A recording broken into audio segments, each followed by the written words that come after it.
Bonjour. Bonjour. Voilà, je vais vous présenter quelqu'un, vous allez voir, il a un accent qui chante.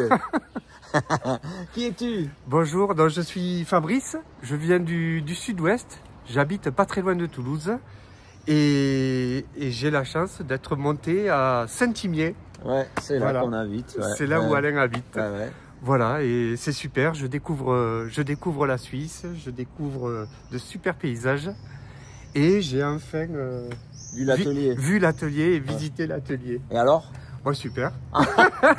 Est-ce que c'est le même ça qu'on reste voit dans les vidéos? comme dans la vidéo. Ah ouais, c'est clair. C'est pas triché. Donc. Non, il n'y a pas de triche, d'accord. c'est à l'identique. Voilà.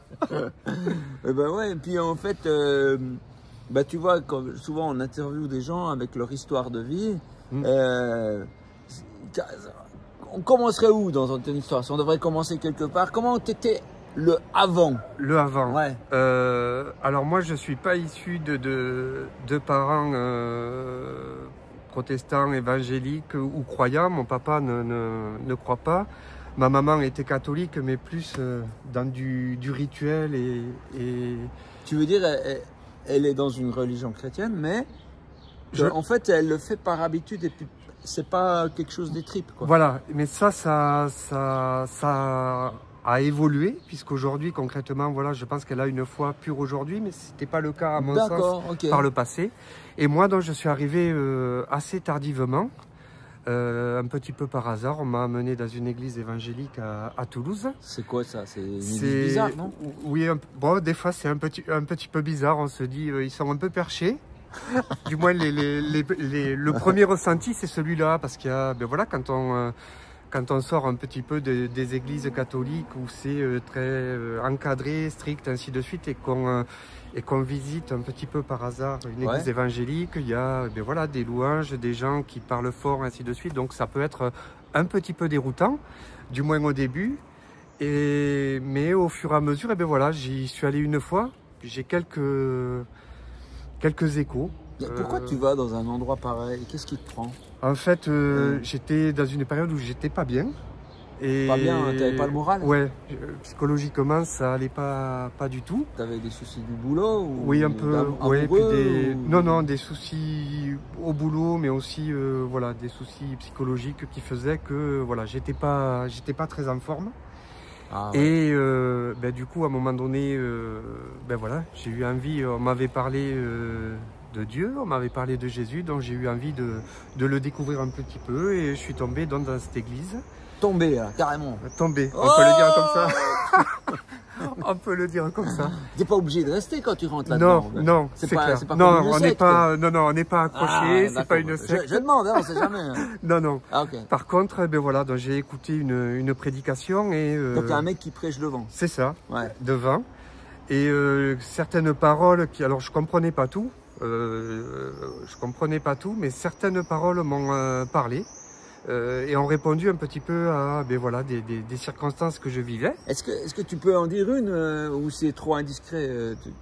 Sens-toi libre. Hein. Non. Le pasteur à un moment donné a pris une image sur des portes qui s'ouvraient, des portes qu'il fallait laisser fermer, notamment dans son passé, ainsi de suite. Quel genre de porte? C'était une image en fait qui prenait. Oui, mais c'est quoi les portes qu'on doit fermer sur son passé? Les portes, en fait, c'était de la culpabilité, c'était de la frayeur aussi. Je suis quelqu'un qui, de nature assez angoissée, assez anxieux. Et en fait, avec ces portes ouvertes, j'avais eu comme une image de ces portes-là et ça m'a vraiment touché. Et le soir, quand je suis rentré chez moi, je me suis mis au lit et en fait, ça a fait écho dans ma tête et voilà. J'ai la prédication qui revenait. Et du coup, ça a commencé comme ça. J'ai eu envie de repartir. Repartir où? Dans cette église-là. Ah ouais. Et voilà, j'ai eu un passage donc dans cette église. J'ai eu ce qu'on appelle le baptême d'eau. Donc, le baptême d'esprit. Alors après, je sais pas, je peu importe. Juste pour les gens qui sont pas au courant, se faire baptiser quand on est chrétien, ça signifie pas changer l'église. Ça veut pas dire que je renie le fait que je sois catholique ou protestant. Non. Ça n'a rien à voir en fait. Ça n'a rien à voir. Alors que peut-être, surtout dans les églises officielles, se faire baptiser, ça signifie faire partie de cette église. Mais c'est baptisé aux yeux de Dieu, tu vois. Donc tu peux très bien être baptisé dans une église évangélique et continuer de pratiquer dans une église catholique ou protestante. Il n'y a pas de... Exactement. On s'en fout. Ouais. Voilà. Ouais. Exactement. Ouais, voilà. Je précise juste pour les gens qui ne connaissent pas. Ouais. Et je pense qu'il ne faut pas non plus se mettre des barrières. Tous les ans, je fais une partie du chemin de Saint-Jacques de Compostelle avec un ami qui est catholique et ça se passe extrêmement bien. Donc voilà, je pense qu'il ne faut pas... Tous les ans? Ouais, quasiment. Ouais. On fait des petites parcelles. Ouais. De combien là, on est allé un jour? Oh, ça dépend, 2-3 jours. Là, on tous est parti... les ans? Ouais. Wow. Là, on est parti de Toulouse jusqu'au col de Roncevaux et on va attaquer bientôt l'Espagne, le parcours en Espagne. Le parcours béni. Et voilà, c'est ça. Mais voilà, donc tout ça pour dire que c'est dommage, y compris dans nos églises, qu'il y ait des fois des séparations entre... Peu importe, on est tous chrétiens. Ça veut dire que... Mais dans les églises évangéliques. Non, mais c'est clair. C'est clair. Je crois qu'il ne faut pas séparer. Ouais. Tout le monde est chrétien quand on croit en Jésus. Ça suffit largement. On n'a pas besoin de dénomination entre guillemets. D'accord, ouais. Voilà, et après, qu'est-ce que je peux dire? Donc j'ai eu ce parcours et après, comme je suis... Donc tu retournes à l'église parce que ça t'a fait travailler. Exactement. Et le prédicateur a refait des siennes et puis ça recommence. C'est ça, et chaque fois, ça me parlait ainsi de suite. Et puis j'ai eu envie d'aller plus loin. Et ensuite... Il y a un moment où tu as dû dire un truc à Dieu pour que oui, vous connectiez, parlé. quoi. Oui, c'est ça. Qu'est-ce qui s'est passé? Je lui ai parlé simplement, mais j'ai commencé à lui parler simplement, en fait, quand j'ai écouté Alain. C'est pas vrai? Si. J'ai écouté Alain, en fait, qui est interviewé par le pasteur Jérémy sur EMCI. Ah, ouais. Voilà. Et là, en fait, j'ai compris une chose, c'était que il fallait pas se prendre la tête ou... il fallait être simple avec lui et lui parler librement. Et du moins, c'est ce que tu avais évoqué lors de ton passage, avec en plus toutes les balades dans la forêt, ainsi de suite. Et ça m'a beaucoup apporté, parce qu'en fait, j'ai compris que pour avoir une connexion avec lui, en fait, il faut de la simplicité. Il ne faut pas chercher midi à 14 h à essayer de comprendre certaines choses ou de compliquer les choses. Il faut être simple. On n'est pas amené à être des professeurs, on est amené à être des amis de Dieu. Tu vois. Exactement. Dieu, il n'a pas besoin que tu lui expliques comment fonctionner. C'est ça. Ouais. Et puis je pense aussi qu'on nous apprend qu'il faut lire la parole de Dieu. Et bien sûr, c'est important de lire la Bible et tout ça. Ouais. Mais moi, ce qui me bloquait à un moment donné, c'était que comme j'avais quand même du mal à lire la parole de Dieu, il y avait une forme de culpabilité qui se mettait en place. Ah ouais. Et je pense que ça, il ne faut pas trop rentrer là-dedans. En fait, quand le Seigneur veut nous ouvrir à sa parole, il nous ouvre. Ça peut être un passage, et du moins maintenant, c'est ce que je fais. Je vais ouvrir un passage qui va me parler. Et je ne vais pas essayer d'avoir une régularité forcément, parce que j'y arrive pas en fait. Donc je pense qu'il faut être libre avec lui. Ben, chacun est différent. Et puis, si le premier truc que tu as compris, c'est que fermer les portes, c'est pas pour en ouvrir de nouvelles qui t'amènent encore d'autres culpabilités, mais dans le monde chrétien. Donc du coup, c'est pas parce qu'elles sont estampillées chrétiennes, tu vois, je lis pas assez la Bible, que c'est des bonnes choses. C'est ça, exactement. Voilà. Et voilà, après, qu'est-ce que je peux dire Alors, je suis pas non plus toujours dans la régularité. C'est, je pense aussi, peut-être un problème que d'autres peuvent rencontrer, c'est-à-dire qu'on n'est pas toujours dans la constance, entre guillemets. Du moins, c'est mon cas. Et j'essaye quand... en fait, je crois que c'est toi qui l'avais évoqué un petit peu, cet aspect de robot. Enfin, on demande quand on a besoin, en fait, mais on a tendance à oublier de lui parler lorsque tout va bien dans notre vie. Et ça, c'est un petit peu mon cas. Donc voilà, j'essaye de m'améliorer, d'avoir un peu plus de constance dans ma relation. Mais c'est compliqué. C'est vrai? Et oui, c'est compliqué dans le sens où quand tout va bien, c'est vrai qu'on a des jours où on n'a pas forcément ce rendez-vous avec lui parce que on est pris par la journée, on est pris par notre quotidien, on est pris parce que tout va plutôt bien et on pense pas On pense pas forcément à lui. Et la solution est simple, elle s'appelle agenda. Si tu as l'habitude d'avoir un agenda, pour les autres affaires de la vie, alors pourquoi pas pour quelque chose d'aussi important que ça. Et de marquer, ben, de telle à telle heure, j'aurai rendez-vous avec Dieu. Et si quelqu'un vient dire, hey, viens, on va boire des pots, à ce moment-là, tu ne pourras pas. J'ai rendez-vous.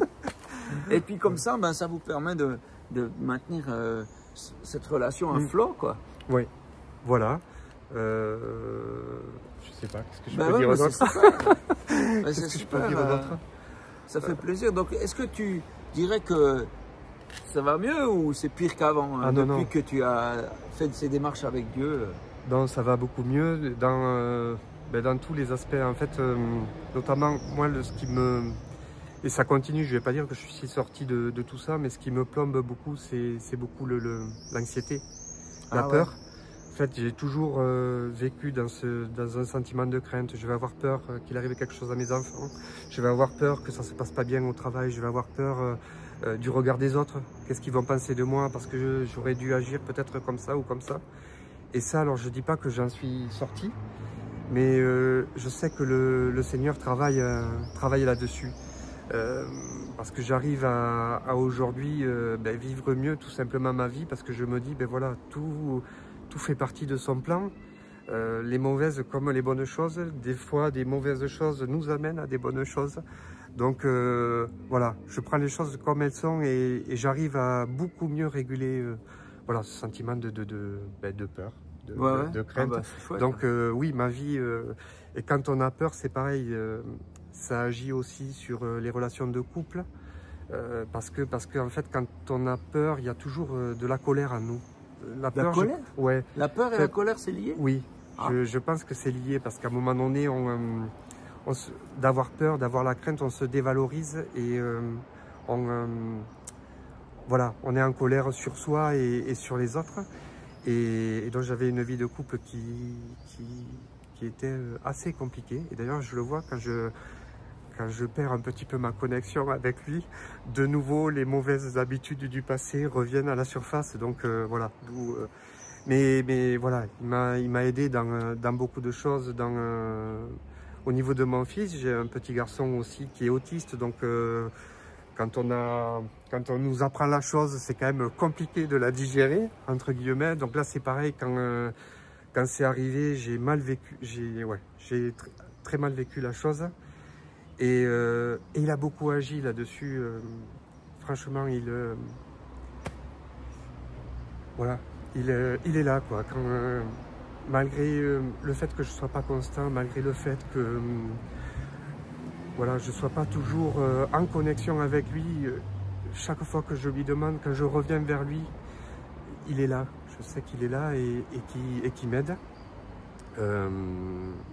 Pour le petit, j'ai une anecdote même, je ne sais pas si on a le temps. Oui, ouais. Écoute, après pas le kilomètre. Oui. on nous dit il faut croire sans voir. On nous dit de croire sans voir. Mais c'est vrai que des fois, quand le Seigneur agit et qu'on voit sa présence, c'est quand même plutôt chouette. Et j'ai peut-être une anecdote par rapport à mon fils. On était parti, on l'avait amené à la plage à Saint-Jean-de-Luz. Alors c'est dans le sud, hein, à Saint-Jean-de-Luz. Donc on était parti de Toulouse à Saint-Jean-de-Luz. On était sur la route et en allant donc en vacances, je m'étais dit, c'était un moment où j'avais perdu un petit peu ma connexion, où je pensais plus beaucoup au Seigneur et je lui parlais pas beaucoup forcément. Et je m'étais dit, tu vas partir en vacances, alors de manière mathématique, tu vas partir en vacances, ça va être l'occasion de lui parler et de reprendre un petit peu ta connexion. Tu es loin du quotidien, loin du travail. Et en fait, rien du tout. Rien du tout. Je suis parti donc avec mon épouse et le petit, puis j'avais pas repris ma connexion. Et donc, on revenait, on était entre Saint-Jean-de-Luz et Lourdes, et après donc sur l'autoroute. Et on s'arrête donc sur une aire d'autoroute parce qu'il fallait faire manger les deux petits. J'ai aussi une petite fille, Elia. Et donc le petit donc mangeait, puis il a eu besoin d'aller au WC. Ouais. Et donc je l'ai amené et il y a certains sons qu'il ne supporte pas. Ah ouais? Oui, où il peut faire des paniques assez grosses, notamment les sèches-mains. Non. Oui, donc c'est assez compliqué quand il... Donc bon, donc il est allé aux toilettes et je lui sèche les mains, donc, et là donc sèche-mains. Et là, bon, il me fait une crise. Et au lieu d'être, comment dire, bienveillant avec mon enfant et de comprendre un petit peu le contexte, je l'ai violenté parce que j'étais un petit peu à bout et je l'ai violenté donc et on est sorti des toilettes, on est rentré dans la voiture, on a repris l'autoroute. Violenté, ça veut dire quoi? Violenté, je l'ai secoué un peu. Ouais, secoué. Et grondé. Ah oui, non, je l'ai pas. Non. Non, bah, je sais pas. Non, pas de claque, pas de coup de poing. Ah, d'accord. Mais ne serait-ce que secouer, pour moi, c'est suffisamment violent. Ouais. Et on était sur l'autoroute et le petit, je le voyais au niveau du rétroviseur, était encore tétanisé. Et donc là, entre ma perte de connexion avec lui, plus ce que j'avais fait, et je me disais, ça ressassait dans ma tête. Je me disais franchement, ton fils, quoi, tu le mérites pas parce que tu n'as aucune patience avec lui. Et tu prends pas suffisamment, t'as pas suffisamment de bienveillance avec lui, tu n'es pas suffisamment dans la communication. Et j'ai fait un parallèle avec Jésus, notre Seigneur, et je me disais, je suis comme ça avec toi, Seigneur, aussi. C'est-à-dire que quand ça va pas, je te parle, je demande, et quand ça va bien, rien du tout.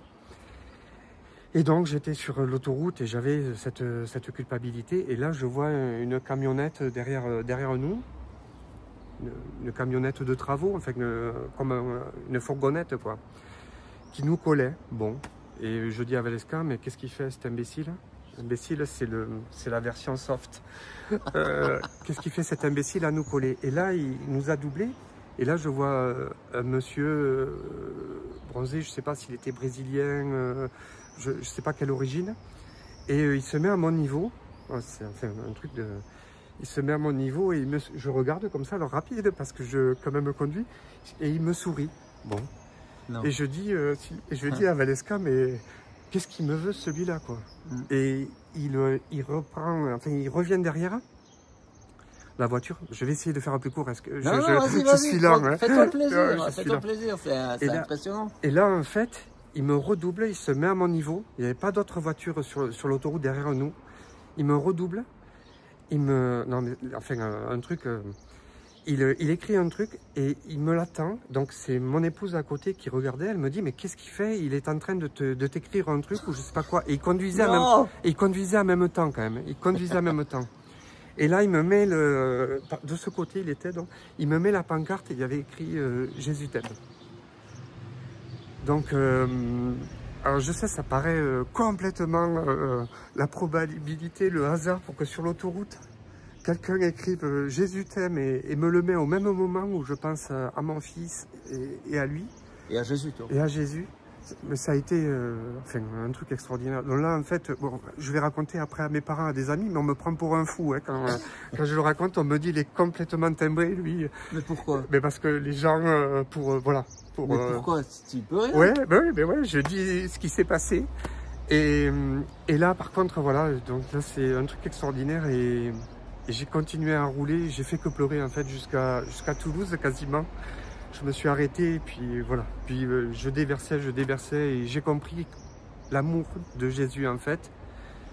Et j'ai compris à travers l'amour de Jésus, l'amour pour mon fils aussi.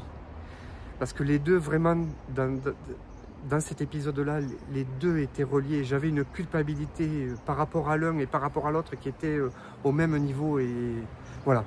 Et ça a été le signe, quoi. Le signe qu'il m'a donné pour me dire qu'il m'aimait et que mon fils, des fois, je peux être maladroit, mais je suis son papa, il m'aimera aussi, quoi. Voilà. Bon, voilà, c'était l'anecdote. Ouais, c'est plus qu'une anecdote, c'est vraiment tout un symbole de vie, quoi. Oui. C'est magnifique. Merci, hein. C'est moi, Alain. C'est moi, Alain. Et voilà. Et je vais finir peut-être par ça. Du coup, j'avais peur de ne pas savoir parler, en fait, avant la vidéo. Tu te débrouilles super bien. Je parle beaucoup, du coup. Mais non, c'est bien. Et après, voilà, si je peux prendre mon exemple, c'est c'est une relation perso. Et c'est ce que Alain m'a fait découvrir en fait, et à travers un pasteur aussi, le pasteur David, s'il m'écoute un jour.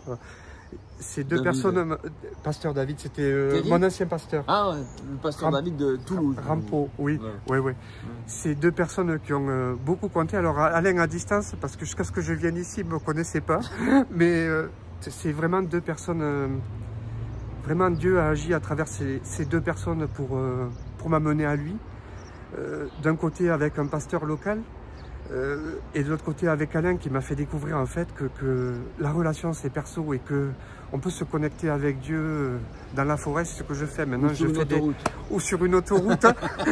On n'est pas obligé de... Je sais que la parole nous dit d'aller à l'église et tout ça, et c'est important, mais la connexion c'est avant tout perso, et si à un moment donné, ben voilà, c'est en se baladant à travers les champs ou à travers une forêt, les belles forêts suisses, j'ai pas ça chez moi. Mais voilà, c'est personnel, et quand on lui demande, il agit. Voilà, ce que je peux dire, c'est que vraiment, si à un moment donné on s'accroche, qu'on est simple dans notre mode de pensée, qu'on croit en lui, tôt ou tard il agit, et même dans les passages difficiles, il les transforme. Il les transforme, et ça il le fait avec moi, donc il peut le faire pour tout le monde, et c'est pas pour ça que ben voilà, je vais passer des périodes compliquées parce que je vais perdre, je sais pas, le quotidien va m'amener, mais voilà, maintenant j'ai la technique de l'agenda, je pense que je vais l'utiliser. Mais bon voilà, donc voilà ce que je voulais dire. Écoute, voilà. Merci infiniment. C'est moi, Alain. C'est super. Merci. Et puis on vous souhaite une bonne vie. Je pense que beaucoup de gens se seront reconnus dans cette histoire, dans cette manière de fonctionner, tout ça. Je pense que ça peut rejoindre beaucoup de gens. Rappelez-vous que la culpabilité, elle sert à rien. La culpabilité, ça vous fait juste mal. Et puis même Dieu ne s'en réjouit même pas. Tu vois, donc, et la repentance, c'est autre chose. C'est de dire, ah, j'ai fait une erreur, je change, voilà ce que je change. Voilà, ça c'est positif. Mais la culpabilité, ah, je suis pas bon, je suis pas assez ci, je suis pas assez un bon papa ou un bon ceci. Ouais. Ça ne sert à rien, ça, juste à se faire du mal. Quoi. Voilà. Donc, on vous souhaite de fermer cette porte.